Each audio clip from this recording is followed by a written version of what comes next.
Paulus, hamba Kristus Yesus, yang dipanggil menjadi rasul dan dikuduskan untuk memberitakan Injil Allah. Injil itu telah dijanjikannya sebelumnya dengan perantaraan nabi-nabinya dalam kitab-kitab suci, tentang anaknya yang menurut daging diperanakkan dari keturunan Daud, dan menurut roh kekudusan dinyatakan oleh kebangkitannya dari antara orang mati, bahwa ia adalah anak Allah yang berkuasa, Yesus Kristus Tuhan kita. Dengan perantaraannya, kami menerima kasih karunia dan jabatan rasul untuk menuntun semua bangsa, supaya mereka percaya dan taat kepada namanya. Kamu juga termasuk di antara mereka. Kamu yang telah dipanggil menjadi milik Kristus. Kepada kamu sekalian yang tinggal di Roma, yang dikasihi Allah, yang dipanggil dan dijadikan orang-orang kudus, kasih karunia menyertai kamu, dan damai sejahtera dari Allah, Bapa kita, dan dari Tuhan Yesus Kristus. Pertama-tama aku mengucap syukur kepada Allahku oleh Yesus Kristus atas kamu sekalian, sebab telah tersiar kabar tentang imanmu di seluruh dunia. Karena Allah yang kulayani dengan segenap hatiku dalam pemberitaan Injil anaknya adalah saksiku, bahwa dalam doaku aku selalu mengingat kamu. Aku berdoa, semoga dengan kehendak Allah, aku akhirnya beroleh kesempatan untuk mengunjungi kamu. Sebab aku ingin melihat kamu untuk memberitakan karunia rohani kepadamu, guna menguatkan kamu, yaitu supaya aku ada di antara kamu dan turut terhibur oleh iman kita bersama, baik oleh imanmu maupun oleh imanku. Saudara-saudara, aku mau supaya kamu mengetahui bahwa aku telah sering berniat untuk datang kepadamu, tetapi hingga kini selalu aku terhalang, agar di tengah-tengahmu aku menemukan buah, seperti juga di tengah-tengah bangsa bukan Yahudi yang lain. Aku berhutang, baik kepada orang Yunani maupun kepada orang bukan Yunani, baik kepada orang terpelajar maupun kepada orang tidak terpelajar. Itulah sebabnya aku ingin untuk memberitakan Injil kepada kamu juga yang diam di Roma, sebab aku mempunyai keyakinan yang kokoh dalam Injil, karena Injil adalah kekuatan Allah yang menyelamatkan setiap orang yang percaya, pertama-tama orang Yahudi, tetapi juga orang Yunani. Sebab di dalamnya nyata kebenaran Allah yang bertolak dari iman dan memimpin kepada iman. Seperti ada tertulis, orang benar akan hidup oleh iman. Sebab murka Allah nyata dari surga atas segala kefasikan dan kelaliman manusia yang menindas kebenaran dengan kelaliman. Karena apa yang dapat mereka ketahui tentang Allah nyata bagi mereka, sebab Allah telah menyatakannya kepada mereka. Sebab apa yang tidak nampak daripadanya, yaitu kekuatannya yang kekal dan keilahiannya, dapat nampak kepada pikiran dari karyanya sejak dunia diciptakan, sehingga mereka tidak dapat berdalih. Sebab sekalipun mereka mengenal Allah, mereka tidak memuliakan Dia sebagai Allah atau mengucap syukur kepadanya. Sebaliknya, pikiran mereka menjadi sia-sia dan hati mereka yang bodoh menjadi gelap. Mereka berbuat seolah-olah mereka penuh hikmat, tetapi mereka telah menjadi bodoh. Mereka menggantikan kemuliaan Allah yang tidak fana dengan gambaran yang mirip dengan manusia yang fana, burung-burung, binatang-binatang yang berkaki empat, atau binatang-binatang yang menjalar. Karena itu, Allah menyerahkan mereka kepada keinginan hati mereka akan kecemaran, sehingga mereka saling mencemarkan tubuh mereka. Sebab mereka menggantikan kebenaran Allah dengan dusta, dan memuja dan menyembah makhluk dengan melupakan penciptanya yang harus dipuji selama-lamanya. Amin. Karena itu, Allah menyerahkan mereka kepada hawa nafsu yang memalukan, sebab istri-istri mereka menggantikan persetubuhan yang wajar dengan yang tak wajar. Demikian juga suami-suami meninggalkan persetubuhan yang wajar dengan istri mereka dan menyala-nyala dalam berahi mereka seorang terhadap yang lain, sehingga mereka melakukan kemesuman laki-laki dengan laki-laki. Dan karena itu, mereka menerima dalam diri mereka balasan yang setimpal untuk kesesatan mereka. Dan karena mereka tidak merasa perlu untuk mengakui Allah, maka Allah menyerahkan mereka kepada pikiran-pikiran yang terkutuk, sehingga mereka melakukan apa yang tidak pantas, penuh dengan rupa-rupa kelaliman, kejahatan, keserakahan dan kebusukan, penuh dengan dengki, pembunuhan, perselisihan, tipu muslihat dan kefasikan. Mereka adalah pengumpat, pemfitnah, pembenci Allah, kurang ajar, congkak, sombong, pandai dalam kejahatan, tidak taat kepada orang tua, tidak berakal, tidak setia, tidak penyayang, tidak mengenal belas kasihan. Sebab walaupun mereka mengetahui tuntutan-tuntutan hukum Allah, yaitu bahwa setiap orang yang melakukan hal-hal demikian patut dihukum mati, mereka bukan saja melakukannya sendiri, tetapi mereka juga setuju dengan mereka yang melakukannya.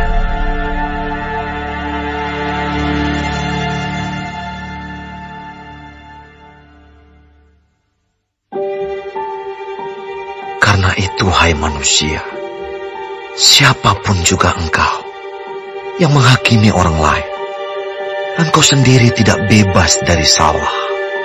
Sebab dalam menghakimi orang lain, engkau menghakimi dirimu sendiri. Karena engkau yang menghakimi orang lain melakukan hal-hal yang sama. Tetapi kita tahu bahwa hukuman Allah berlangsung secara jujur atas mereka yang berbuat demikian. Dan engkau, hai manusia, engkau yang menghakimi mereka yang berbuat demikian, sedangkan engkau sendiri melakukannya juga.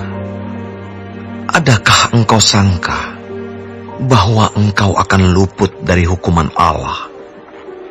Maukah engkau menganggap sepi kekayaan kemurahannya, kesabarannya, dan kelapangan hatinya? Tidakkah engkau tahu bahwa maksud kemurahan Allah ialah menuntun engkau kepada pertobatan? Tetapi oleh kekerasan hatimu yang tidak mau bertobat, engkau menimbun murka atas dirimu sendiri.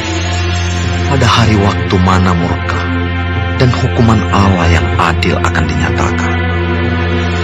Ia akan membalas setiap orang menurut perbuatannya, yaitu hidup kekal kepada mereka yang dengan tekun berbuat baik, mencari kemuliaan, kehormatan dan ketidakbinasaan. Tetapi murka dan geram kepada mereka yang mencari kepentingan sendiri, yang tidak taat kepada kebenaran, melainkan taat kepada kelaliman. Penderitaan dan kesesakan akan menimpa setiap orang yang hidup yang berbuat jahat. Pertama-tama orang Yahudi dan juga orang Yunani. Tetapi kemuliaan, kehormatan, dan damai sejahtera akan diperoleh semua orang yang berbuat baik. Pertama-tama orang Yahudi dan juga orang Yunani. Sebab Allah tidak memandang bulu, Sebab semua orang yang berdosa tanpa hukum Taurat akan binasa tanpa hukum Taurat. Dan semua orang yang berdosa di bawah hukum Taurat akan dihakimi oleh hukum Taurat. Karena bukanlah orang yang mendengar hukum Taurat yang benar di hadapan Allah, tetapi orang yang melakukan hukum Tauratlah yang akan dibenarkan. Apabila bangsa-bangsa lain yang tidak memiliki hukum Taurat, oleh dorongan diri sendiri melakukan apa yang dituntut hukum Taurat, maka walaupun mereka tidak memiliki hukum Taurat, mereka menjadi hukum Taurat bagi diri mereka sendiri. Sebab dengan itu, mereka menunjukkan bahwa isi hukum Taurat ada tertulis di dalam hati mereka, dan suara hati mereka turut bersaksi, dan pikiran mereka saling menuduh atau saling membela. Hal itu akan nampak pada hari bila mana Allah, sesuai dengan Injil yang kuberitakan, akan menghakimi segala sesuatu yang tersembunyi dalam hati manusia oleh Kristus Yesus. Tetapi, jika kamu menyebut dirimu orang Yahudi dan bersandar kepada hukum Taurat, bermegah dalam Allah, dan tahu akan kehendaknya, dan oleh karena diajar dalam hukum Taurat, dapat tahu mana yang baik dan mana yang tidak, dan yakin bahwa engkau adalah penuntun orang buta, dan terang bagi mereka yang di dalam kegelapan, pendidik orang bodoh, dan pengajar orang yang belum dewasa. Karena dalam hukum Taurat, engkau memiliki kegenapan segala kepandaian dan kebenaran. Jadi, bagaimanakah engkau yang mengajar orang lain? Tidakkah engkau mengajar dirimu sendiri? Engkau yang mengajar, jangan mencuri. Mengapa engkau sendiri mencuri? Engkau yang berkata, jangan berzina. Mengapa engkau sendiri berzina? Engkau yang jijik akan segala berhala. Mengapa engkau sendiri merampok rumah berhala? Engkau bermegah atas hukum Taurat. Mengapa engkau sendiri menghina Allah dengan melanggar hukum Taurat itu? Seperti ada tertulis, sebab oleh karena kamulah nama Allah dihujat di antara bangsa-bangsa lain. Sunat memang ada gunanya jika engkau mentaati hukum Taurat. Tetapi jika engkau melanggar hukum Taurat, maka sunatmu tidak ada lagi gunanya. Jadi, jika orang yang tak bersunat memperhatikan tuntutan-tuntutan hukum Taurat, tidakkah ia dianggap sama dengan orang yang telah disunat? Jika demikian, maka orang yang tak bersunat, tetapi yang melakukan hukum Taurat, akan menghakimi kamu yang mempunyai hukum tertulis dan sunat, tetapi yang melanggar hukum Taurat. Sebab yang disebut Yahudi bukanlah orang yang lahiriah Yahudi, dan yang disebut sunat bukanlah sunat yang dilangsungkan secara lahiriah. Tetapi orang Yahudi sejati ialah dia yang tidak nampak keyahudiannya, dan sunat ialah sunat di dalam hati, secara rohani, bukan secara hurufiah. Maka pujian baginya datang bukan dari manusia, melainkan dari Allah.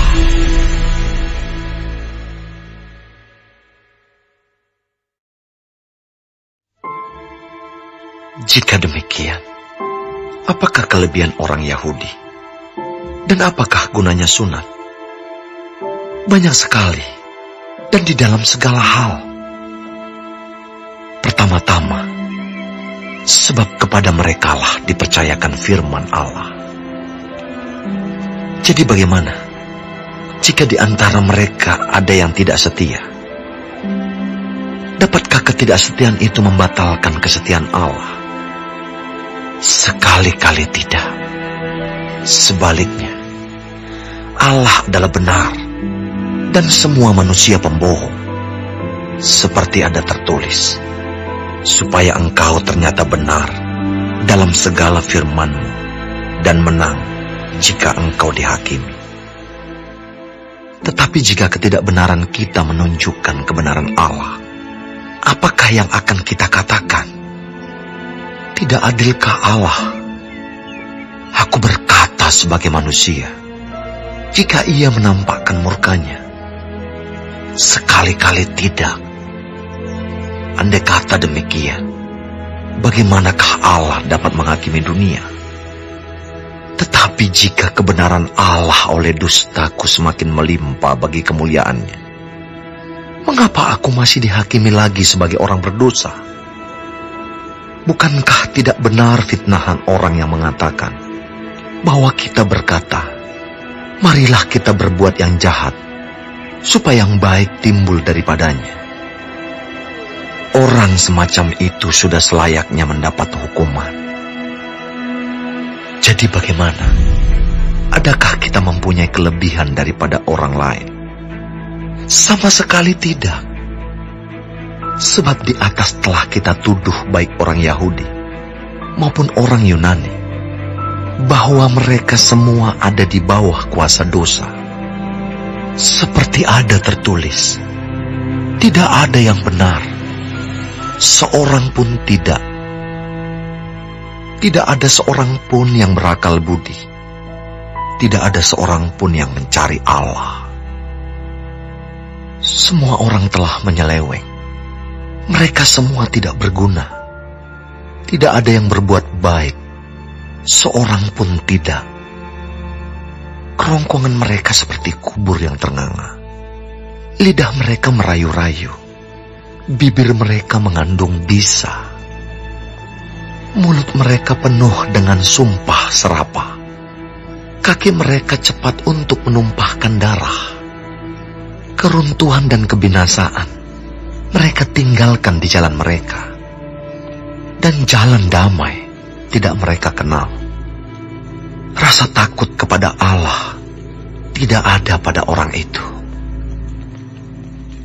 Tetapi kita tahu bahwa segala sesuatu yang tercantum dalam kitab Taurat ditujukan kepada mereka yang hidup di bawah hukum Taurat, supaya tersumbat setiap mulut dan seluruh dunia jatuh ke bawah hukuman Allah. Sebab tidak seorang pun yang dapat dibenarkan di hadapan Allah oleh karena melakukan hukum Taurat. Karena justru oleh hukum Taurat orang mengenal dosa.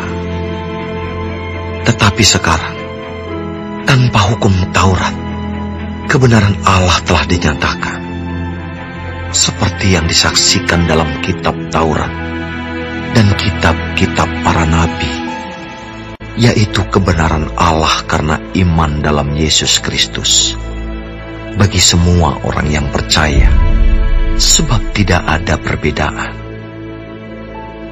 Karena semua orang telah berbuat dosa dan telah kehilangan kemuliaan Allah, dan oleh kasih karunia telah dibenarkan dengan cuma-cuma karena penebusan dalam Kristus Yesus. Kristus Yesus telah ditentukan Allah menjadi jalan pendamaian karena iman dalam darah-Nya. Hal ini dibuatnya untuk menunjukkan keadilan-Nya, karena Ia telah membiarkan dosa-dosa yang telah terjadi dahulu pada masa kesabaran-Nya. Maksudnya ialah untuk menunjukkan keadilan-Nya pada masa ini, supaya nyata bahwa Ia benar dan juga membenarkan orang yang percaya kepada Yesus. Jika demikian, apakah dasarnya untuk bermegah? Tidak ada. Berdasarkan apa? Berdasarkan perbuatan? Tidak, melainkan berdasarkan iman. Karena kami yakin bahwa manusia dibenarkan karena iman, dan bukan karena ia melakukan hukum Taurat. Atau adakah Allah hanya Allah orang Yahudi saja? Bukankah ia juga adalah Allah bangsa-bangsa lain? Ya, benar, ia juga adalah Allah bangsa-bangsa lain. Artinya, kalau ada satu Allah yang akan membenarkan baik orang-orang bersunat karena iman, maupun orang-orang tak bersunat juga karena iman. Jika demikian, adakah kami membatalkan hukum Taurat karena iman? Sama sekali tidak. Sebaliknya, kami meneguhkannya.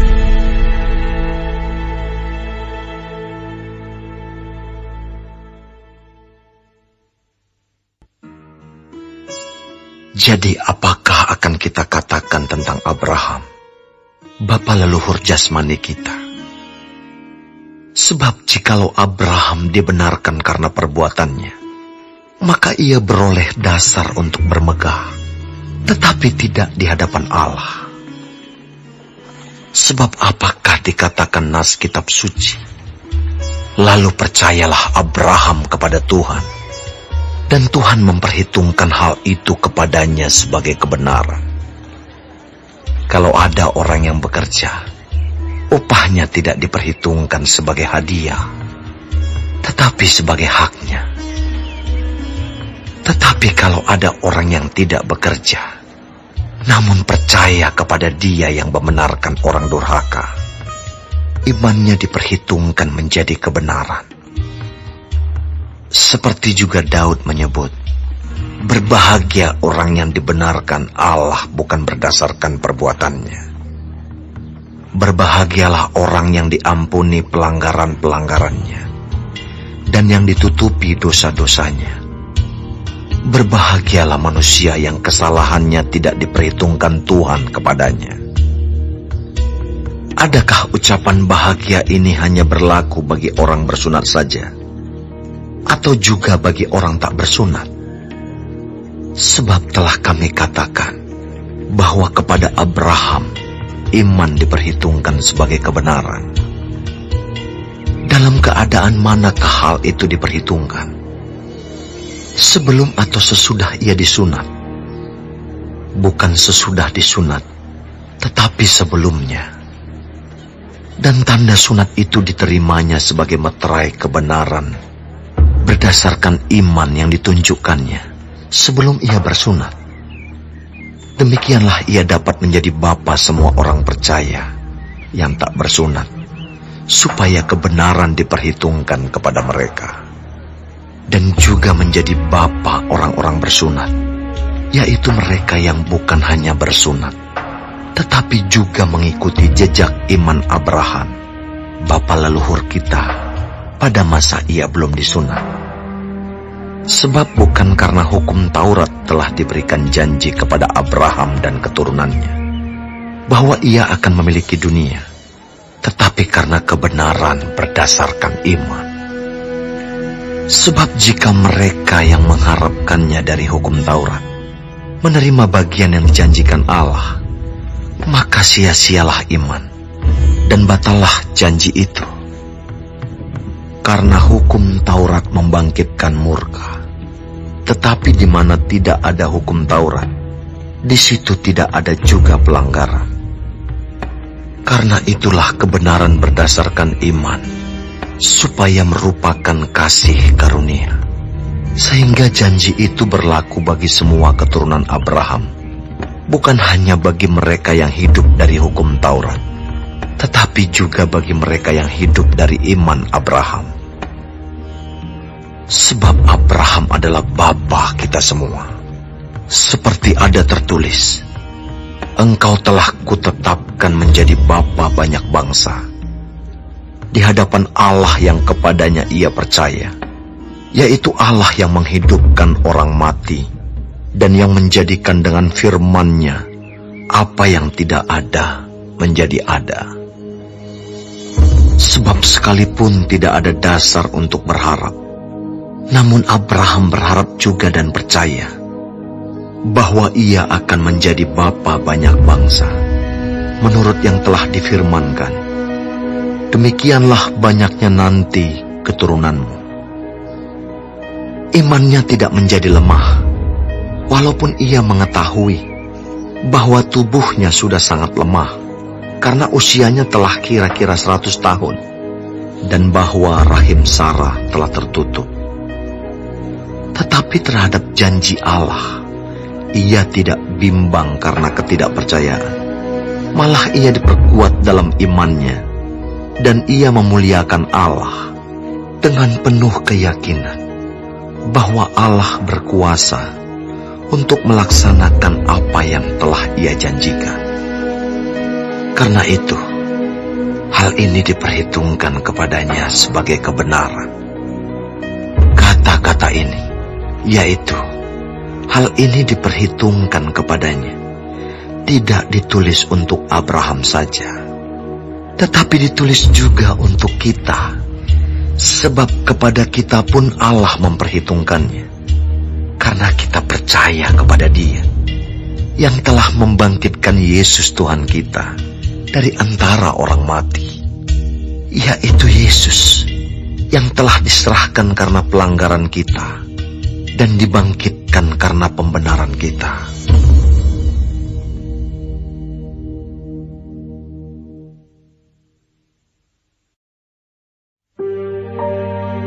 Sebab itu, kita yang dibenarkan karena iman, kita hidup dalam damai sejahtera dengan Allah, oleh karena Tuhan kita Yesus Kristus. Oleh Dia, kita juga beroleh jalan masuk oleh iman kepada kasih karunia ini. Di dalam kasih karunia ini kita berdiri, dan kita bermegah dalam pengharapan akan menerima kemuliaan Allah. Dan bukan hanya itu saja, kita malah bermegah juga dalam kesengsaraan kita, karena kita tahu bahwa kesengsaraan itu menimbulkan ketekunan, dan ketekunan menimbulkan tahan uji, dan tahan uji menimbulkan pengharapan. Dan pengharapan tidak mengecewakan, karena kasih Allah telah dicurahkan di dalam hati kita oleh Roh Kudus yang telah dikaruniakan kepada kita. Karena waktu kita masih lemah, Kristus telah mati untuk kita orang-orang durhaka pada waktu yang ditentukan oleh Allah. Sebab tidak mudah seorang mau mati untuk orang yang benar, tetapi mungkin untuk orang yang baik ada orang yang berani mati. Akan tetapi, Allah menunjukkan kasih-Nya kepada kita, oleh karena Kristus telah mati untuk kita ketika kita masih berdosa. Lebih-lebih, karena kita sekarang telah dibenarkan oleh darah-Nya, kita pasti akan diselamatkan dari murka Allah. Sebab jikalau kita, ketika masih seteru, diperdamaikan dengan Allah oleh kematian anaknya, lebih-lebih kita yang sekarang telah diperdamaikan, pasti akan diselamatkan oleh hidup-Nya. Dan bukan hanya itu saja, kita malah bermegah dalam Allah oleh Yesus Kristus, Tuhan kita. Sebab oleh Dia kita telah menerima pendamaian itu. Sebab itu, sama seperti dosa telah masuk ke dalam dunia oleh satu orang, dan oleh dosa itu juga maut, demikianlah maut itu telah menjalar kepada semua orang, karena semua orang telah berbuat dosa. Sebab sebelum hukum Taurat ada, telah ada dosa di dunia. Tetapi dosa itu tidak diperhitungkan kalau tidak ada hukum Taurat. Sungguh pun demikian, maut telah berkuasa dari zaman Adam sampai kepada zaman Musa, juga atas mereka yang tidak berbuat dosa dengan cara yang sama seperti yang telah dibuat oleh Adam, yang adalah gambaran Dia yang akan datang. Tetapi karunia Allah tidaklah sama dengan pelanggaran Adam. Sebab jika karena pelanggaran satu orang semua orang telah jatuh di dalam kuasa maut, Jauh lebih besar lagi kasih karunia Allah dan karunia-Nya yang dilimpahkannya atas semua orang karena satu orang, yaitu Yesus Kristus. Dan kasih karunia tidak berimbangan dengan dosa satu orang. Sebab penghakiman atas satu pelanggaran itu telah mengakibatkan penghukuman. Tetapi penganugerahan karunia atas banyak pelanggaran itu mengakibatkan pembenaran. Sebab jika oleh dosa satu orang, maut telah berkuasa oleh satu orang itu, maka lebih benar lagi mereka yang telah menerima kelimpahan kasih karunia dan anugerah kebenaran akan hidup dan berkuasa oleh karena satu orang itu, yaitu Yesus Kristus. Sebab itu, sama seperti oleh satu pelanggaran, semua orang beroleh penghukuman. Demikian pula oleh satu perbuatan kebenaran, semua orang beroleh pembenaran untuk hidup. Jadi sama seperti oleh ketidaktaatan satu orang, semua orang telah menjadi orang berdosa. Demikian pula oleh ketaatan satu orang, semua orang menjadi orang benar. Tetapi hukum Taurat ditambahkan, supaya pelanggaran menjadi semakin banyak. Dan di mana dosa bertambah banyak, di sana kasih karunia menjadi berlimpah-limpah. Supaya sama seperti dosa berkuasa dalam alam maut, demikian kasih karunia akan berkuasa oleh kebenaran untuk hidup yang kekal, oleh Yesus Kristus, Tuhan kita.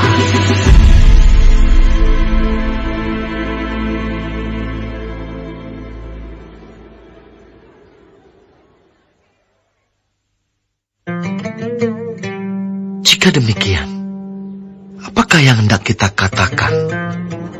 Bolehkah kita bertekun dalam dosa, supaya semakin bertambah kasih karunia itu? Sekali-kali tidak. Bukankah kita telah mati bagi dosa? Bagaimanakah kita masih dapat hidup di dalamnya? Atau tidak tahukah kamu bahwa kita semua yang telah dibaptis dalam Kristus telah dibaptis dalam kematiannya? Dengan demikian, kita telah dikuburkan bersama-sama dengan Dia oleh baptisan dalam kematian, supaya sama seperti Kristus telah dibangkitkan dari antara orang mati oleh kemuliaan Bapa, demikian juga kita akan hidup dalam hidup yang baru. Sebab jika kita telah menjadi satu dengan apa yang sama dengan kematiannya, kita juga akan menjadi satu dengan apa yang sama dengan kebangkitannya. Karena kita tahu bahwa manusia lama kita telah turut disalibkan, supaya tubuh dosa kita hilang kuasanya, agar jangan kita menghambakan diri lagi kepada dosa. Sebab siapa yang telah mati, ia telah bebas dari dosa. Jadi jika kita telah mati dengan Kristus, kita percaya bahwa kita akan hidup juga dengan Dia. Karena kita tahu bahwa Kristus sesudah Ia bangkit dari antara orang mati, tidak mati lagi. Maut tidak berkuasa lagi atas Dia. Sebab kematiannya adalah kematian terhadap dosa, satu kali dan untuk selama-lamanya. Dan kehidupannya adalah kehidupan bagi Allah. Demikianlah hendaknya kamu memandangnya, bahwa kamu telah mati bagi dosa, tetapi kamu hidup bagi Allah dalam Kristus Yesus. Sebab itu, hendaklah dosa jangan berkuasa lagi di dalam tubuhmu yang fana, supaya kamu jangan lagi menuruti keinginannya. Dan janganlah kamu menyerahkan anggota-anggota tubuhmu kepada dosa untuk dipakai sebagai senjata kelaliman. Tetapi serahkanlah dirimu kepada Allah sebagai orang-orang yang dahulu mati, tetapi yang sekarang hidup. Dan serahkanlah anggota-anggota tubuhmu kepada Allah untuk menjadi senjata-senjata kebenaran. Sebab kamu tidak akan dikuasai lagi oleh dosa, karena kamu tidak berada di bawah hukum Taurat, tetapi di bawah kasih karunia. Jadi bagaimana? Apakah kita akan berbuat dosa karena kita tidak berada di bawah hukum Taurat, tetapi di bawah kasih karunia? Sekali-kali tidak. Apakah kamu tidak tahu bahwa apabila kamu menyerahkan dirimu kepada seseorang sebagai hamba untuk mentaatinya, kamu adalah hamba orang itu yang harus kamu taati, baik dalam dosa yang memimpin kamu kepada kematian, maupun dalam ketaatan yang memimpin kamu kepada kebenaran. Tetapi syukurlah kepada Allah, dahulu memang kamu hamba dosa, tetapi sekarang kamu dengan segenap hati telah mentaati pengajaran yang telah diteruskan kepadamu. Kamu telah dimerdekakan dari dosa dan menjadi hamba kebenaran. Aku mengatakan hal ini secara manusia karena kelemahan kamu. Sebab sama seperti kamu telah menyerahkan anggota-anggota tubuhmu menjadi hamba kecemaran dan kedurhakaan yang membawa kamu kepada kedurhakaan, demikian hal kamu sekarang harus menyerahkan anggota-anggota tubuhmu menjadi hamba kebenaran yang membawa kamu kepada pengudusan. Sebab waktu kamu hamba dosa, kamu bebas dari kebenaran. Dan buah apakah yang kamu petik daripadanya? Semuanya itu menyebabkan kamu merasa malu sekarang, karena kesudahan semuanya itu ialah kematian. Tetapi sekarang, setelah kamu dimerdekakan dari dosa, dan setelah kamu menjadi hamba Allah, kamu beroleh buah yang membawa kamu kepada pengudusan. Dan sebagai kesudahannya, ialah hidup yang kekal. Sebab upah dosa ialah maut, tetapi karunia Allah ialah hidup yang kekal dalam Kristus Yesus, Tuhan kita.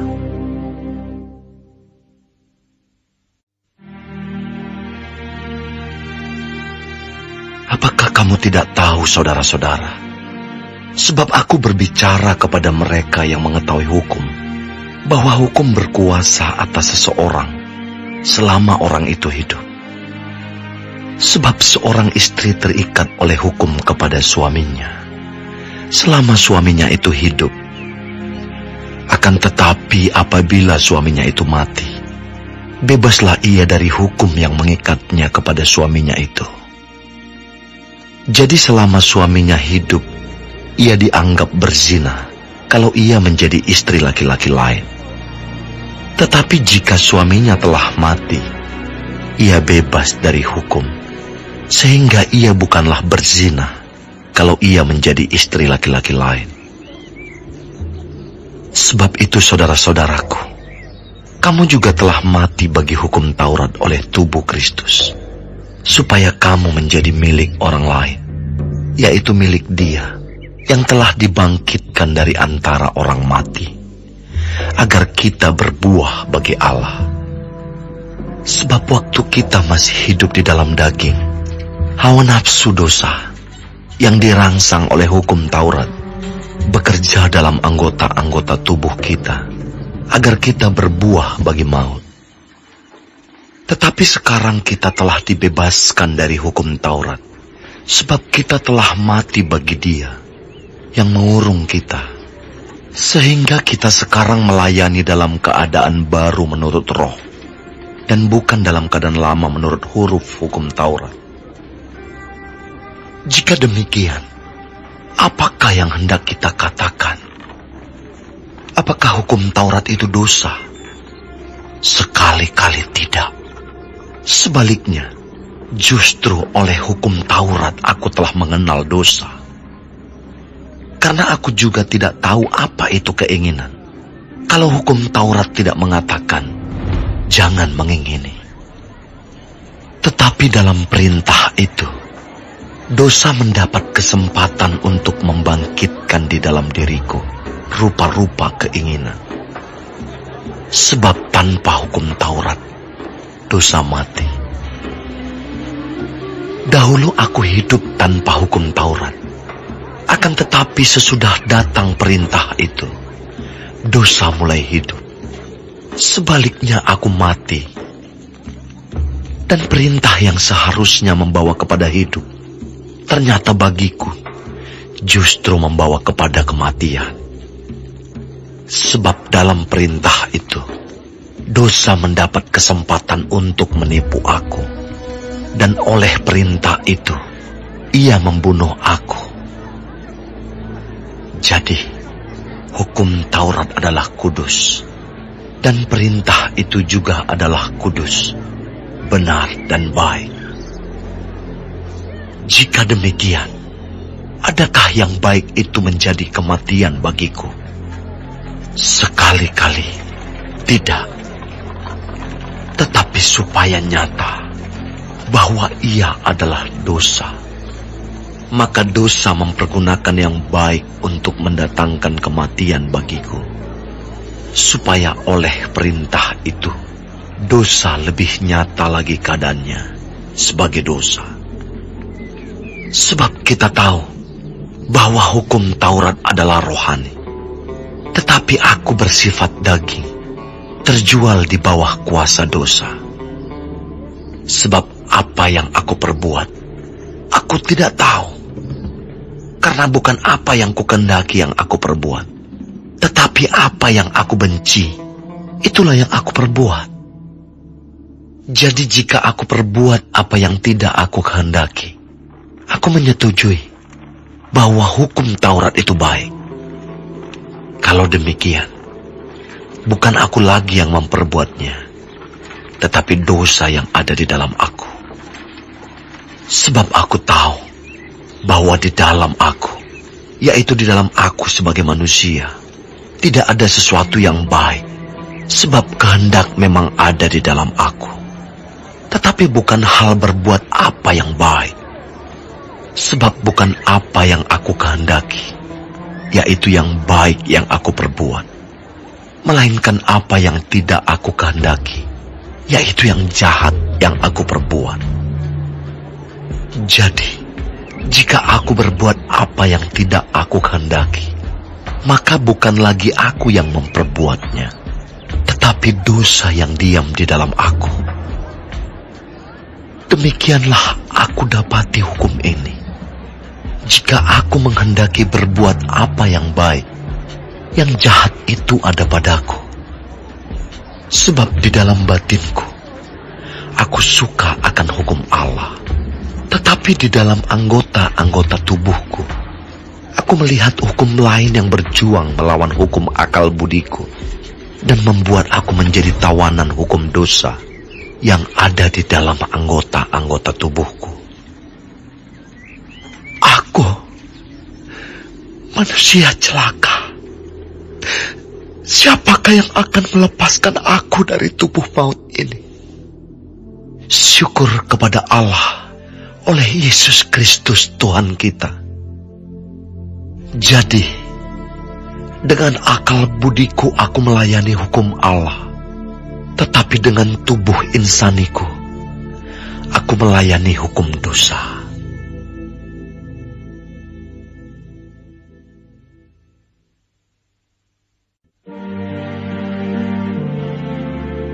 Demikianlah, sekarang tidak ada penghukuman bagi mereka yang ada di dalam Kristus Yesus.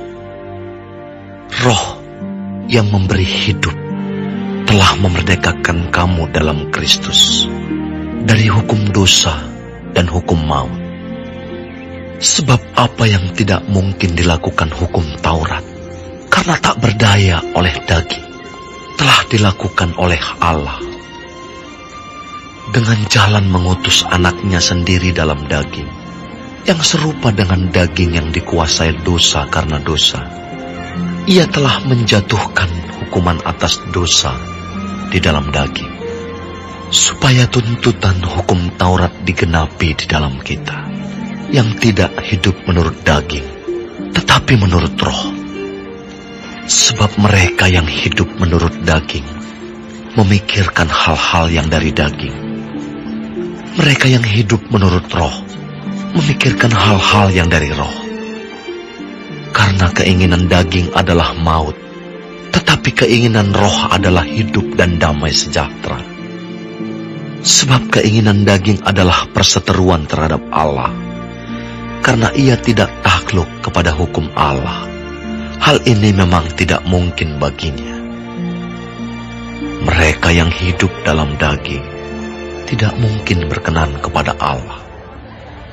Tetapi kamu tidak hidup dalam daging, melainkan dalam Roh, jika memang Roh Allah diam di dalam kamu. Tetapi jika orang tidak memiliki Roh Kristus, ia bukan milik Kristus.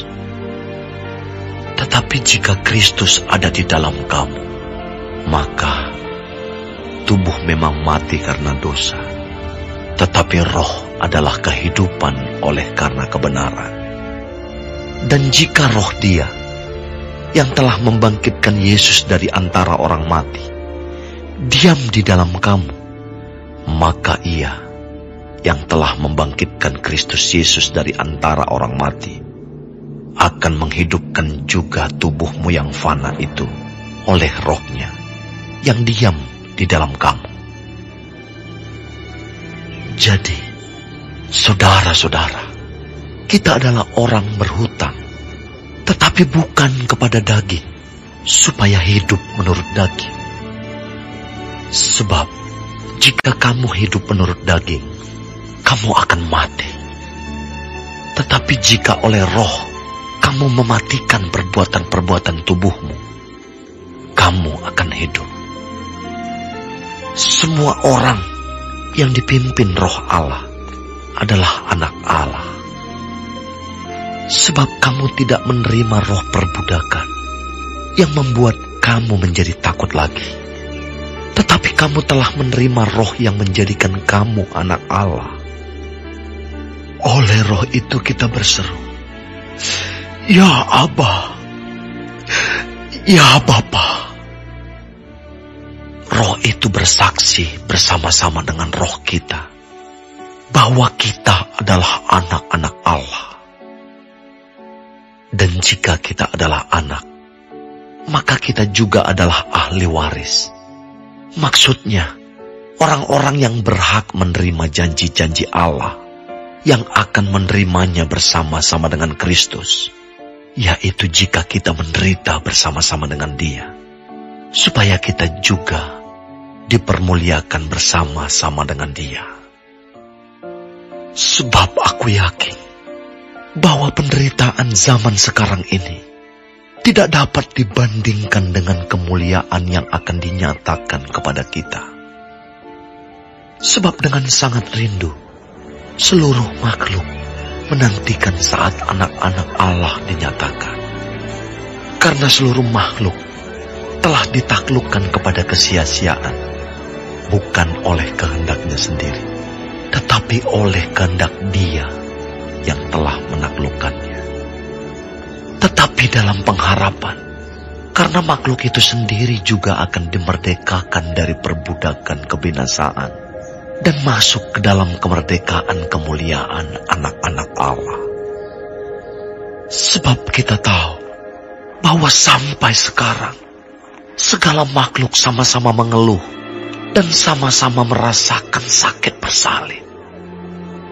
Dan bukan hanya mereka saja, tetapi kita yang telah menerima karunia sulung roh, kita juga mengeluh dalam hati kita sambil menantikan pengangkatan sebagai anak, yaitu pembebasan tubuh kita. Sebab kita diselamatkan dalam pengharapan. Tetapi pengharapan yang dilihat bukan pengharapan lagi. Sebab bagaimana orang masih mengharapkan apa yang dilihatnya? Tetapi jika kita mengharapkan apa yang tidak kita lihat, kita menantikannya dengan tekun. Demikian juga Roh membantu kita dalam kelemahan kita. Sebab kita tidak tahu bagaimana sebenarnya harus berdoa.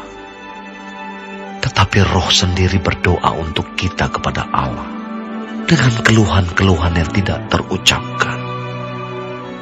Dan Allah yang menyelidiki hati nurani mengetahui maksud Roh itu, yaitu bahwa Ia sesuai dengan kehendak Allah berdoa untuk orang-orang kudus. Kita tahu sekarang bahwa Allah turut bekerja dalam segala sesuatu untuk mendatangkan kebaikan bagi mereka yang mengasihi Dia, yaitu bagi mereka yang terpanggil sesuai dengan rencana Allah. Sebab semua orang yang dipilihnya dari semula, mereka juga ditentukannya dari semula untuk menjadi serupa dengan gambaran anaknya, supaya Ia, anaknya itu, menjadi yang sulung di antara banyak saudara. Dan mereka yang ditentukannya dari semula, mereka itu juga dipanggilnya. Dan mereka yang dipanggilnya, mereka itu juga dibenarkannya. Dan mereka yang dibenarkannya, mereka itu juga dimuliakannya. Sebab itu, apakah yang akan kita katakan tentang semuanya itu? Jika Allah di pihak kita, siapakah yang akan melawan kita? Ia yang tidak menyayangkan anaknya sendiri, tetapi yang menyerahkannya bagi kita semua. Bagaimanakah mungkin Ia tidak mengaruniakan segala sesuatu kepada kita bersama-sama dengan Dia? Siapakah yang akan menggugat orang-orang pilihan Allah? Allah yang membenarkan mereka. Siapakah yang akan menghukum mereka? Kristus Yesus yang telah mati, bahkan lebih lagi, yang telah bangkit, yang juga duduk di sebelah kanan Allah, yang malah menjadi pembela bagi kita. Siapakah yang akan memisahkan kita dari kasih Kristus? Penindasan atau kesesakan, atau penganiayaan, atau kelaparan, atau ketelanjangan, atau bahaya, atau pedang? Seperti ada tertulis, oleh karena Engkau kami ada dalam bahaya maut sepanjang hari. Kami telah dianggap sebagai domba-domba sembelihan. Tetapi dalam semuanya itu, kita lebih daripada orang-orang yang menang oleh Dia yang telah mengasihi kita. Sebab aku yakin bahwa baik maut maupun hidup, baik malaikat-malaikat maupun pemerintah-pemerintah, baik yang ada sekarang maupun yang akan datang, atau kuasa-kuasa, baik yang di atas maupun yang di bawah, ataupun sesuatu makhluk lain, tidak akan dapat memisahkan kita dari kasih Allah yang ada dalam Kristus Yesus, Tuhan kita.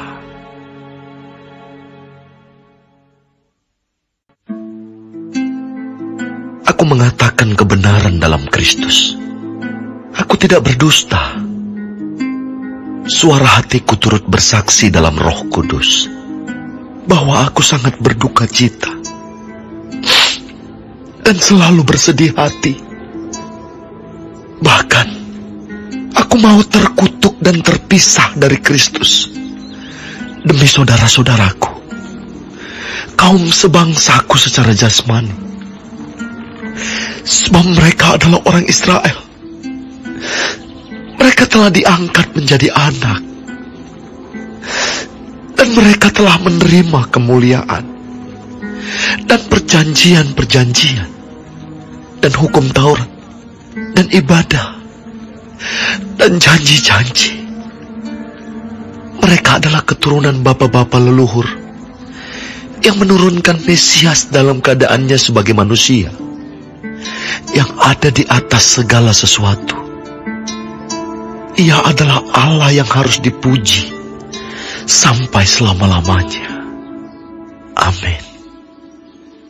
Akan tetapi firman Allah tidak mungkin gagal, sebab tidak semua orang yang berasal dari Israel adalah orang Israel, dan juga tidak semua yang terhitung keturunan Abraham adalah anak Abraham, tetapi yang berasal dari Ishak yang akan disebut keturunanmu. Artinya, bukan anak-anak menurut daging adalah anak-anak Allah, tetapi anak-anak perjanjian yang disebut keturunan yang benar. Sebab firman ini mengandung janji. Pada waktu seperti inilah aku akan datang, dan Sarah akan mempunyai seorang anak laki-laki. Tetapi bukan hanya itu saja. Lebih terang lagi ialah Ribka yang mengandung dari satu orang, yaitu dari Ishak, bapa leluhur kita. Sebab waktu anak-anak itu belum dilahirkan dan belum melakukan yang baik atau yang jahat, supaya rencana Allah tentang pemilihannya diteguhkan, bukan berdasarkan perbuatan, tetapi berdasarkan panggilannya. Dikatakan kepada Ribka, anak yang tua akan menjadi hamba anak yang muda. Seperti ada tertulis, aku mengasihi Yakub, tetapi membenci Esau. Jika demikian, apakah yang hendak kita katakan? Apakah Allah tidak adil?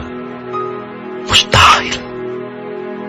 Sebab ia berfirman kepada Musa, aku akan menaruh belas kasihan kepada siapa aku mau menaruh belas kasihan, dan aku akan bermurah hati kepada siapa aku mau bermurah hati.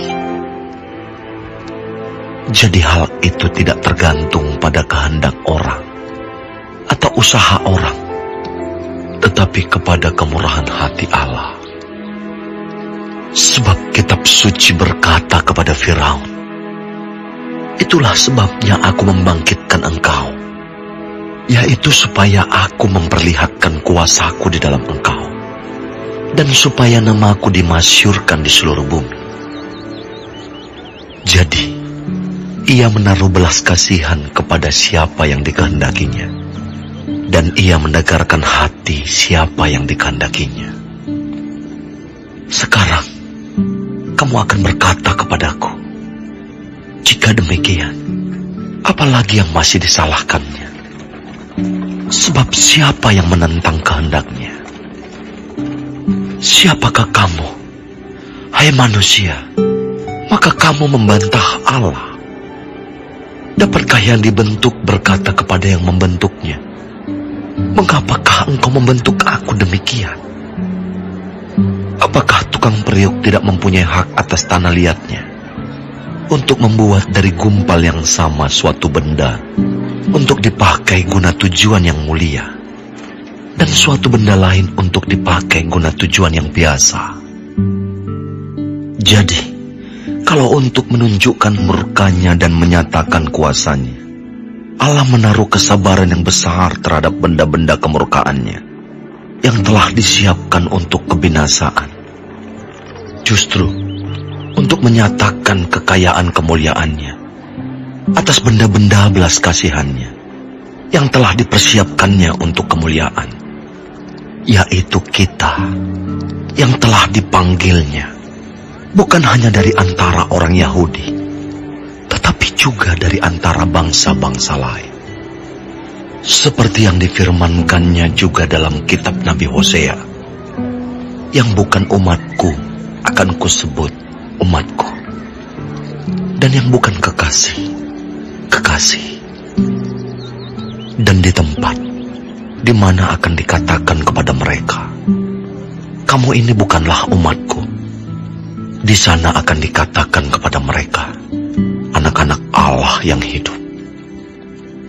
Dan Yesaya berseru tentang Israel, sekalipun jumlah anak Israel seperti pasir di laut, namun hanya sisanya akan diselamatkan. Sebab apa yang telah difirmankannya akan dilakukan Tuhan di atas bumi, sempurna dan segera.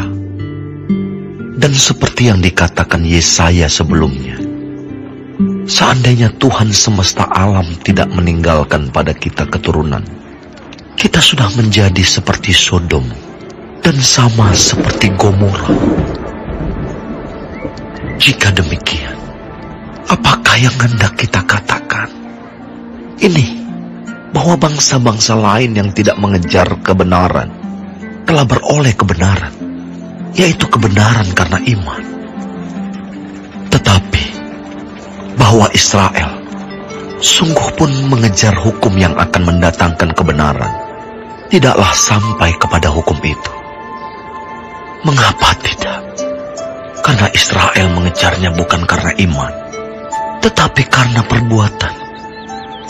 Mereka tersandung pada batu sandungan, seperti ada tertulis, sesungguhnya aku meletakkan di Sion sebuah batu sentuhan dan sebuah batu sandungan, dan siapa yang percaya kepadanya tidak akan dipermalukan.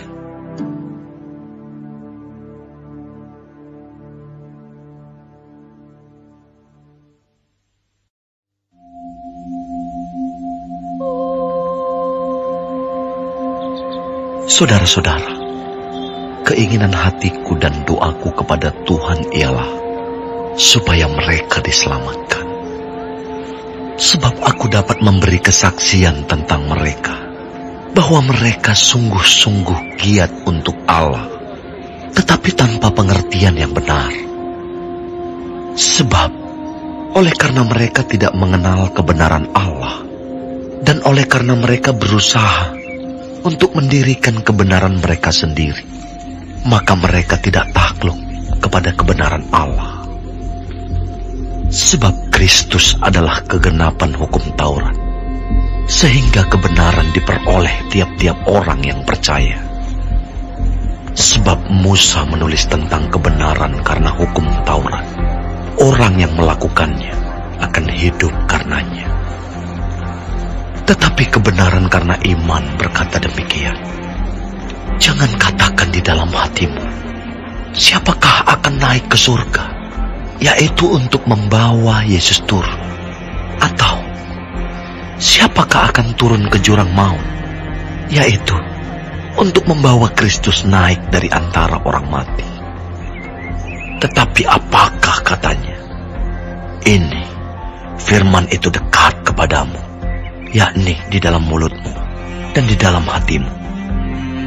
Itulah firman iman yang kami beritakan. Sebab jika kamu mengaku dengan mulutmu bahwa Yesus adalah Tuhan, dan percaya dalam hatimu bahwa Allah telah membangkitkan Dia dari antara orang mati, maka kamu akan diselamatkan. Karena dengan hati orang percaya dan dibenarkan, dan dengan mulut orang mengaku dan diselamatkan. Karena kitab suci berkata, barang siapa yang percaya kepada Dia tidak akan dipermalukan.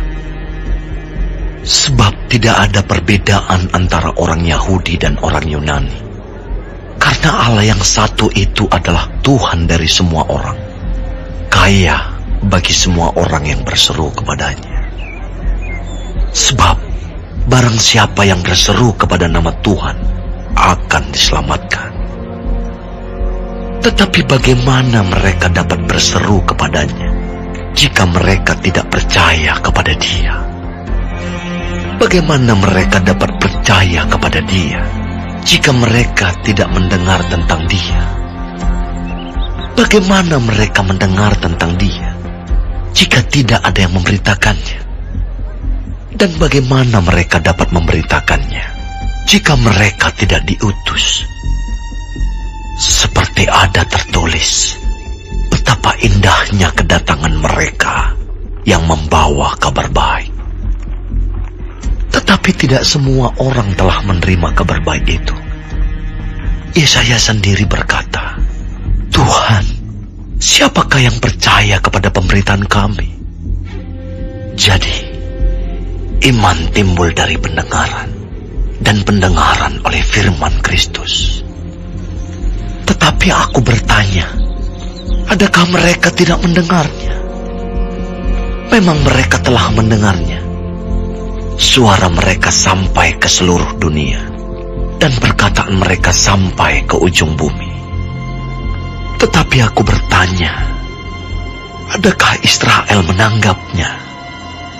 Pertama-tama Musa berkata, aku menjadikan kamu cemburu terhadap orang-orang yang bukan umat, dan membangkitkan amarahmu terhadap bangsa yang bebal. Dan dengan berani Yesaya mengatakan, aku telah berkenan ditemukan mereka yang tidak mencari aku. Aku telah menampakkan diri kepada mereka yang tidak menanyakan aku. Tetapi tentang Israel ia berkata, sepanjang hari aku telah mengulurkan tanganku kepada bangsa yang tidak taat dan yang membantah.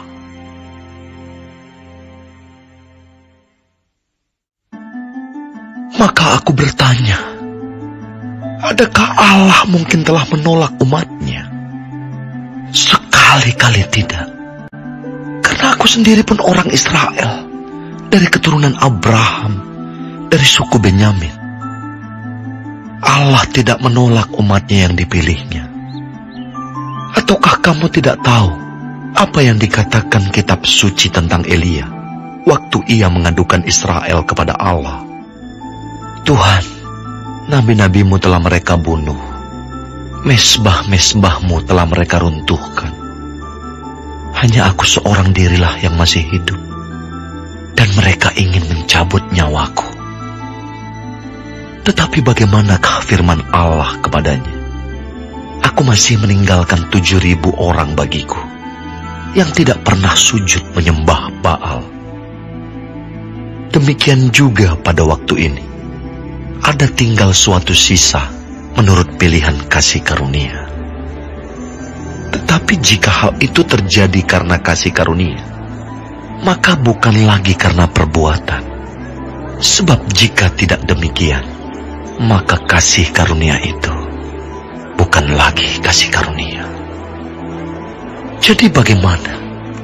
Israel tidak memperoleh apa yang dikejarnya, tetapi orang-orang yang terpilih telah memperolehnya, dan orang yang lain telah tegar hatinya. Seperti ada tertulis, Allah membuat mereka tidur nyenyak, memberikan mata untuk tidak melihat, dan telinga untuk tidak mendengar, sampai kepada hari sekarang ini. Dan Daud berkata, biarlah jamuan mereka menjadi jerat dan perangkap, penyesatan dan pembalasan bagi mereka. Dan biarlah mata mereka menjadi gelap, sehingga mereka tidak melihat. Dan buatlah punggung mereka terus-menerus membungkuk. Maka aku bertanya, adakah mereka tersandung dan harus jatuh? Sekali-kali tidak. Tetapi oleh pelanggaran mereka, keselamatan telah sampai kepada bangsa-bangsa lain, supaya membuat mereka cemburu. Sebab jika pelanggaran mereka berarti kekayaan bagi dunia, dan kekurangan mereka kekayaan bagi bangsa-bangsa lain, terlebih-lebih lagi kesempurnaan mereka. Aku berkata kepada kamu, hai bangsa-bangsa bukan Yahudi, justru karena aku adalah rasul untuk bangsa-bangsa bukan Yahudi, aku menganggap hal itu kemuliaan pelayananku, yaitu kalau aku dapat membangkitkan cemburu di dalam hati kaum sebangsaku menurut daging, dan dapat menyelamatkan beberapa orang dari mereka. Sebab jika penolakan mereka berarti perdamaian bagi dunia, dapatkah penerimaan mereka mempunyai arti lain daripada hidup dari antara orang mati? Jikalau roti sulung adalah kudus, maka seluruh adonan juga kudus. Dan jikalau akar adalah kudus, maka cabang-cabang juga kudus.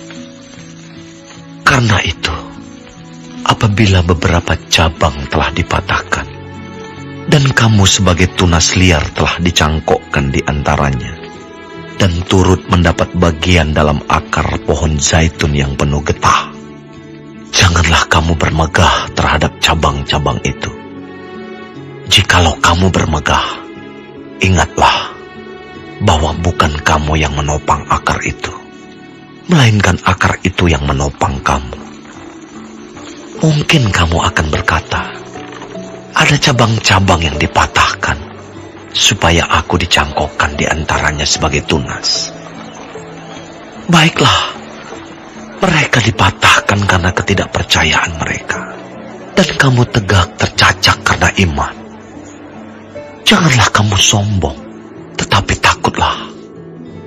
Sebab kalau Allah tidak menyayangkan cabang-cabang asli, Ia juga tidak akan menyayangkan kamu. Sebab itu, perhatikanlah kemurahan Allah dan juga kekerasannya, yaitu kekerasan atas orang-orang yang telah jatuh, tetapi atas kamu kemurahannya, yaitu jika kamu tetap dalam kemurahannya. Jika tidak, kamu pun akan dipotong juga.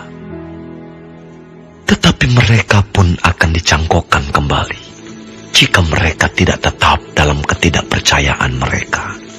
Sebab Allah berkuasa untuk mencangkokkan mereka kembali. Sebab jika kamu telah dipotong sebagai cabang dari pohon zaitun liar, dan bertentangan dengan keadaanmu itu, kamu telah dicangkokkan pada pohon zaitun sejati. Terlebih lagi mereka ini, yang menurut asal mereka akan dicangkokkan pada pohon zaitun mereka sendiri. Sebab, saudara-saudara, supaya kamu jangan menganggap dirimu pandai, aku mau agar kamu mengetahui rahasia ini. Sebagian dari Israel telah menjadi tegar sampai jumlah yang penuh dari bangsa-bangsa lain telah masuk. Dengan jalan demikian, seluruh Israel akan diselamatkan. Seperti ada tertulis, dari Sion akan datang penebus. Ia akan menyingkirkan segala kefasikan daripada Yakub.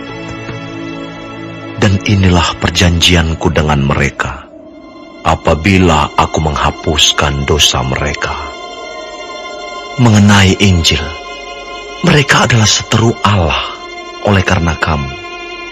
Tetapi mengenai pilihan, mereka adalah kekasih Allah oleh karena nenek moyang. Sebab Allah tidak menyesali kasih karunia dan panggilannya. Sebab sama seperti kamu, dahulu tidak taat kepada Allah, tetapi sekarang beroleh kemurahan oleh ketidaktaatan mereka. Demikian juga mereka sekarang tidak taat, supaya oleh kemurahan yang telah kamu peroleh, mereka juga akan beroleh kemurahan. Sebab Allah telah mengurung semua orang dalam ketidaktaatan, supaya Ia dapat menunjukkan kemurahannya atas mereka semua. Oh, alangkah dalamnya kekayaan, hikmat, dan pengetahuan Allah. Sungguh tak terselidiki keputusan-keputusannya, dan sungguh tak terselami jalan-jalannya. Sebab, siapakah yang mengetahui pikiran Tuhan? Atau siapakah yang pernah menjadi penasihatnya? Atau siapakah yang pernah memberikan sesuatu kepadanya, sehingga ia harus menggantikannya? Sebab segala sesuatu adalah dari Dia, dan oleh Dia, dan kepada Dia. Bagi Dialah kemuliaan sampai selama-lamanya.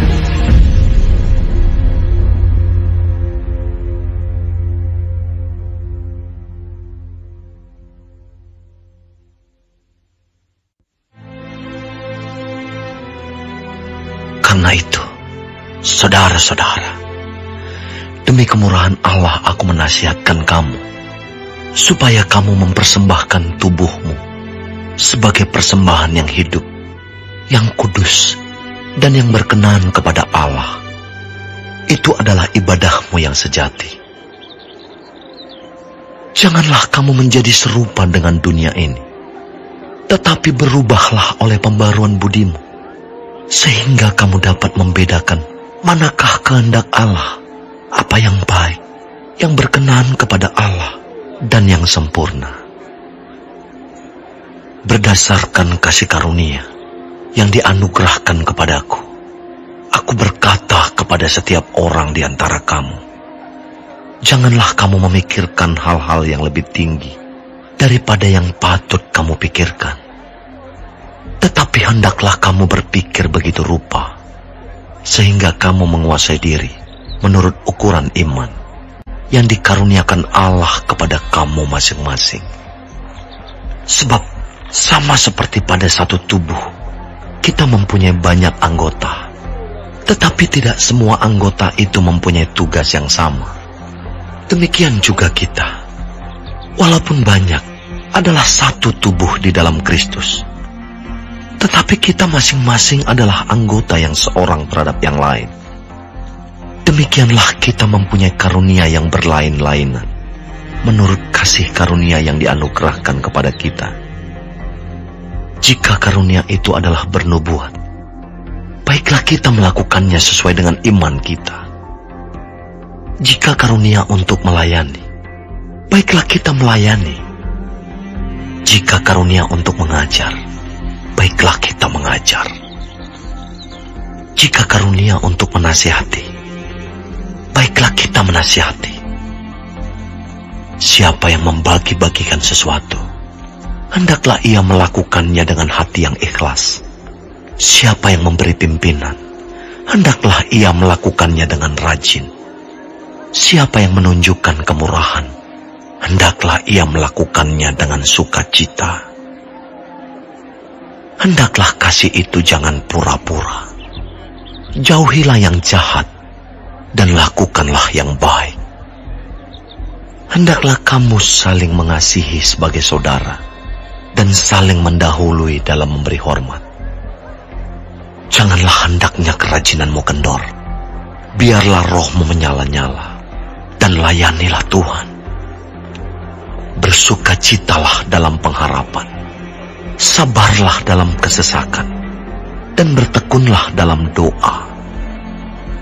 Bantulah dalam kekurangan orang-orang kudus, dan usahakanlah dirimu untuk selalu memberikan tumpangan. Berkatilah siapa yang menganiaya kamu. Berkatilah dan jangan mengutuk. Bersukacitalah dengan orang yang bersukacita, dan menangislah dengan orang yang menangis. Hendaklah kamu sehati sepikir dalam hidupmu bersama. Janganlah kamu memikirkan perkara-perkara yang tinggi, tetapi arahkanlah dirimu kepada perkara-perkara yang sederhana. Janganlah menganggap dirimu pandai. Janganlah membalas kejahatan dengan kejahatan. Lakukanlah apa yang baik bagi semua orang, sedapat-dapatnya. Kalau hal itu bergantung padamu, hiduplah dalam perdamaian dengan semua orang. Saudara-saudaraku yang kekasih, janganlah kamu sendiri menuntut pembalasan, tetapi berilah tempat kepada murka Allah. Sebab ada tertulis, pembalasan itu adalah hakku. Akulah yang akan menuntut pembalasan, firman Tuhan. Tetapi jika seterumu lapar, berilah dia makan. Jika ia haus, berilah dia minum. Dengan berbuat demikian, kamu menumpukan bara api di atas kepalanya. Janganlah kamu kalah terhadap kejahatan, tetapi kalahkanlah kejahatan dengan kebaikan.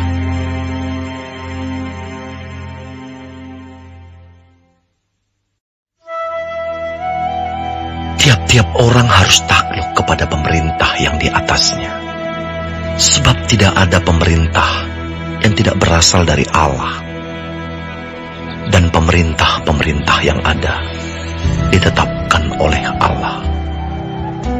Sebab itu, barang siapa melawan pemerintah, ia melawan ketetapan Allah. Dan siapa yang melakukannya akan mendatangkan hukuman atas dirinya. Sebab jika seorang berbuat baik, ia tidak usah takut kepada pemerintah. Hanya jika ia berbuat jahat. Maukah kamu hidup tanpa takut terhadap pemerintah? Perbuatlah apa yang baik, dan kamu akan beroleh pujian daripadanya. Karena pemerintah adalah hamba Allah untuk kebaikanmu. Tetapi jika engkau berbuat jahat, takutlah akan dia. Karena tidak percuma pemerintah menyandang pedang. Pemerintah adalah hamba Allah untuk membalaskan murka Allah atas mereka yang berbuat jahat. Sebab itu, perlu kita menaklukkan diri, bukan saja oleh karena kemurkaan Allah, tetapi juga oleh karena suara hati kita. Itulah juga sebabnya, maka kamu membayar pajak. Karena mereka yang mengurus hal itu adalah pelayan-pelayan Allah. Bayarlah kepada semua orang apa yang harus kamu bayar. Pajak kepada orang yang berhak menerima pajak. Cukai kepada orang yang berhak menerima cukai. Rasa takut kepada orang yang berhak menerima rasa takut. Dan hormat kepada orang yang berhak menerima hormat. Janganlah kamu berhutang apa-apa kepada siapapun juga, tetapi hendaklah kamu saling mengasihi. Sebab barang siapa mengasihi sesamanya manusia, ia sudah memenuhi hukum Taurat. Karena firman, jangan berzina, jangan membunuh, jangan mencuri, jangan mengingini, dan firman lain manapun juga sudah tersimpul dalam firman ini, yaitu, kasihilah sesamamu manusia seperti dirimu sendiri. Kasih tidak berbuat jahat terhadap sesama manusia. Karena itu, kasih adalah kegenapan hukum Taurat. Hal ini harus kamu lakukan, karena kamu mengetahui keadaan waktu sekarang, yaitu bahwa saatnya telah tiba bagi kamu untuk bangun dari tidur.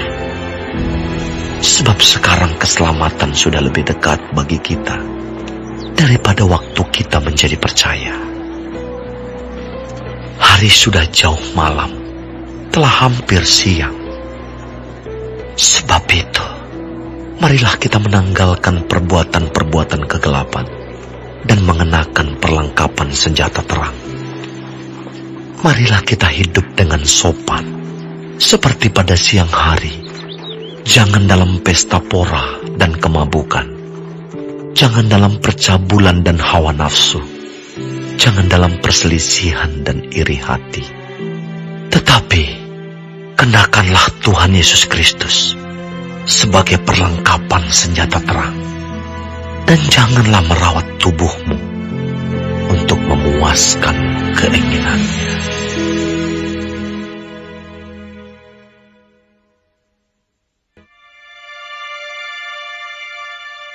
Terimalah orang yang lemah imannya, tanpa mempercakapkan pendapatnya. Yang seorang yakin bahwa ia boleh makan segala jenis makanan, tetapi orang yang lemah imannya hanya makan sayur-sayuran saja. Siapa yang makan, janganlah menghina orang yang tidak makan. Dan siapa yang tidak makan, janganlah menghakimi orang yang makan. Sebab Allah telah menerima orang itu. Siapakah kamu, sehingga kamu menghakimi hamba orang lain? Entahkah ia berdiri, entahkah ia jatuh, itu adalah urusan tuannya sendiri. Tetapi ia akan tetap berdiri, karena Tuhan berkuasa menjaga dia terus berdiri. Yang seorang menganggap hari yang satu lebih penting daripada hari yang lain, tetapi yang lain menganggap semua hari sama saja. Hendaklah setiap orang benar-benar yakin dalam hatinya sendiri.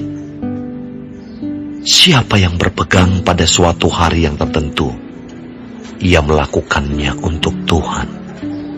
Dan siapa makan, ia melakukannya untuk Tuhan, sebab ia mengucap syukur kepada Allah.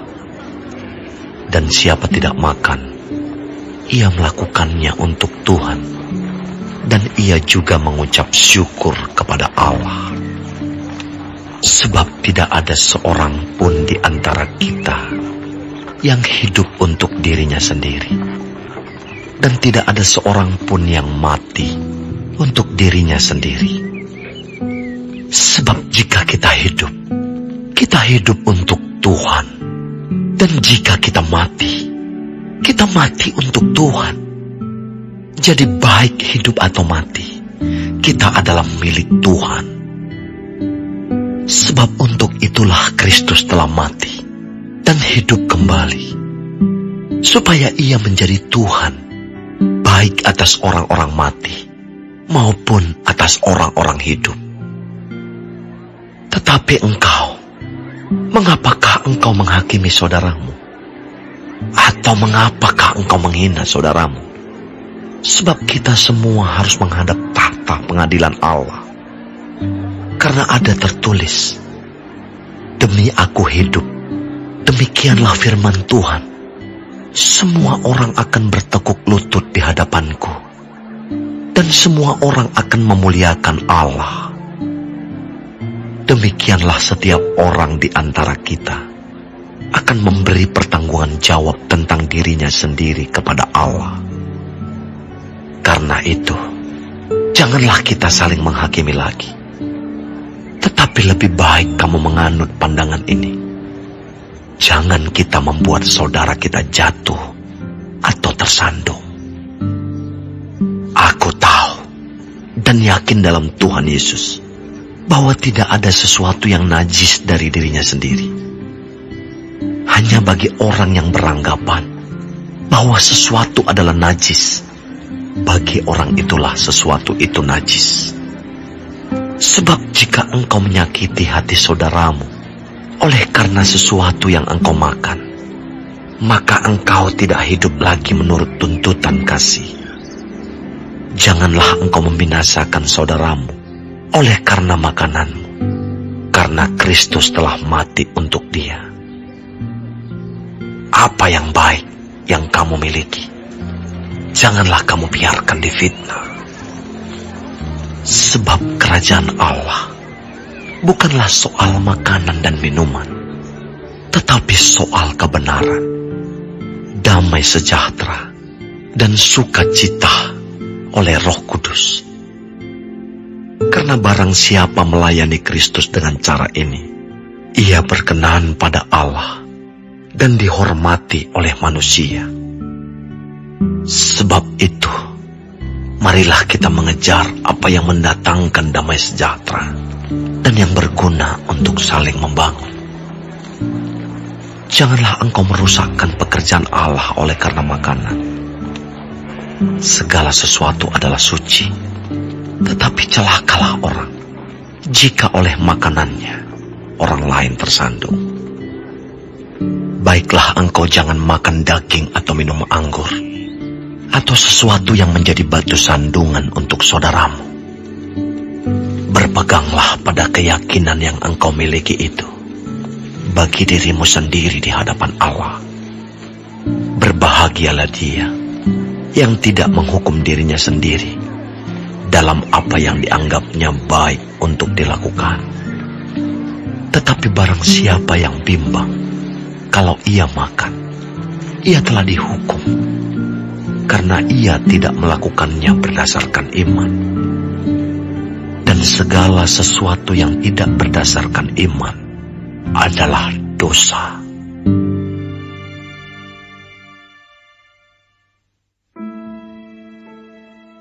Kita yang kuat wajib menanggung kelemahan orang yang tidak kuat. Dan jangan kita mencari kesenangan kita sendiri. Setiap orang di antara kita harus mencari kesenangan sesama kita demi kebaikannya untuk membangunnya. Karena Kristus juga tidak mencari kesenangannya sendiri, tetapi seperti ada tertulis, kata-kata cercaan mereka yang mencerca engkau telah mengenai aku. Sebab segala sesuatu yang ditulis dahulu telah ditulis untuk menjadi pelajaran bagi kita, supaya kita teguh berpegang pada pengharapan oleh ketekunan dan penghiburan dari kitab suci. Semoga Allah yang adalah sumber ketekunan dan penghiburan mengaruniakan kerukunan kepada kamu sesuai dengan kehendak Kristus Yesus, sehingga dengan satu hati dan satu suara kamu memuliakan Allah dan Bapa Tuhan kita, Yesus Kristus. Sebab itu, terimalah satu akan yang lain, sama seperti Kristus juga telah menerima kita untuk kemuliaan Allah. Yang aku maksudkan ialah bahwa oleh karena kebenaran Allah, Kristus telah menjadi pelayan orang-orang bersunat untuk mengokohkan janji yang telah diberikannya kepada nenek moyang kita, dan untuk memungkinkan bangsa-bangsa supaya mereka memuliakan Allah karena rahmat-Nya.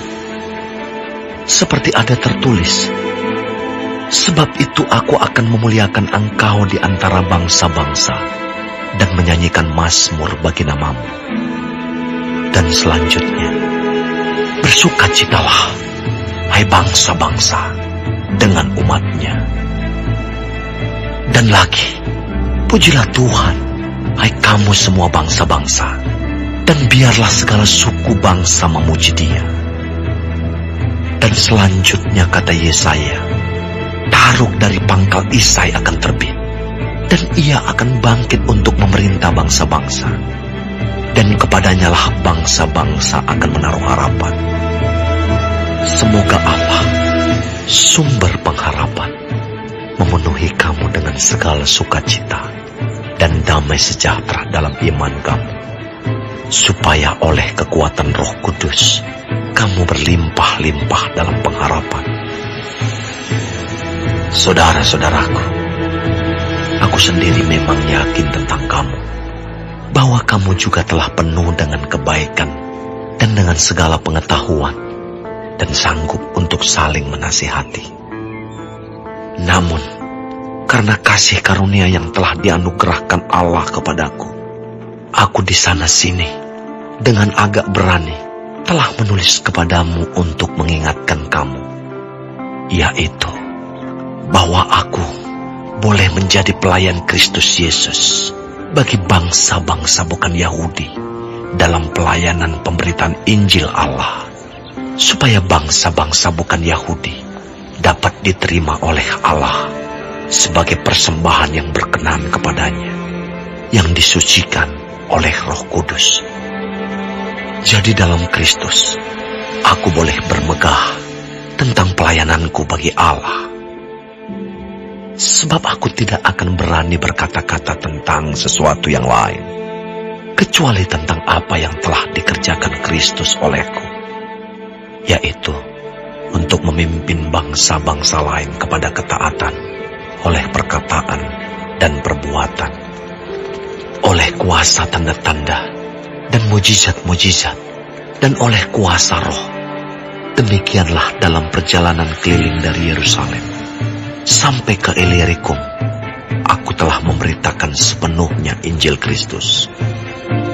Dan dalam pemberitaan itu, aku menganggap sebagai kehormatanku bahwa aku tidak melakukan di tempat-tempat di mana nama Kristus telah dikenal orang, supaya aku jangan membangun di atas dasar yang telah diletakkan orang lain, tetapi sesuai dengan yang ada tertulis, mereka yang belum pernah menerima tentang Dia akan melihat Dia, dan mereka yang tidak pernah mendengarnya akan mengertinya. Itulah sebabnya aku selalu terhalang untuk mengunjungi kamu. Tetapi sekarang aku tidak lagi mempunyai tempat kerja di daerah ini. Dan karena aku telah beberapa tahun lamanya ingin mengunjungi kamu, aku harap dalam perjalananku ke Spanyol, aku dapat singgah di tempatmu dan bertemu dengan kamu, sehingga kamu dapat mengantarkan aku ke sana setelah aku seketika menikmati pertemuan dengan kamu. Tetapi sekarang aku sedang dalam perjalanan ke Yerusalem untuk mengantarkan bantuan kepada orang-orang kudus. Sebab Makedonia dan Akaya telah mengambil keputusan untuk menyumbangkan sesuatu kepada orang-orang miskin di antara orang-orang kudus di Yerusalem. Keputusan itu memang telah mereka ambil, tetapi itu adalah kewajiban mereka. Sebab jika bangsa-bangsa lain telah beroleh bagian dalam harta rohani orang Yahudi, maka wajiblah juga bangsa-bangsa lain itu melayani orang Yahudi dengan harta duniawi mereka. Apabila aku sudah menunaikan tugas itu dan sudah menyerahkan hasil usaha bangsa-bangsa lain itu kepada mereka, aku akan berangkat ke Spanyol melalui kota kamu. Dan aku tahu bahwa jika aku datang mengunjungi kamu, aku akan melakukannya dengan penuh berkat Kristus. Tetapi demi Kristus, Tuhan kita, dan demi kasih Roh, aku menasihatkan kamu, saudara-saudara, untuk bergumul bersama-sama dengan aku dalam doa kepada Allah untuk aku, supaya aku terpelihara dari orang-orang yang tidak taat di Yudea, dan supaya pelayananku untuk Yerusalem disambut dengan baik oleh orang-orang kudus di sana, agar aku yang dengan sukacita datang kepadamu oleh kehendak Allah, beroleh kesegaran bersama-sama dengan kamu. Allah, sumber damai sejahtera, menyertai kamu sekalian. Amin.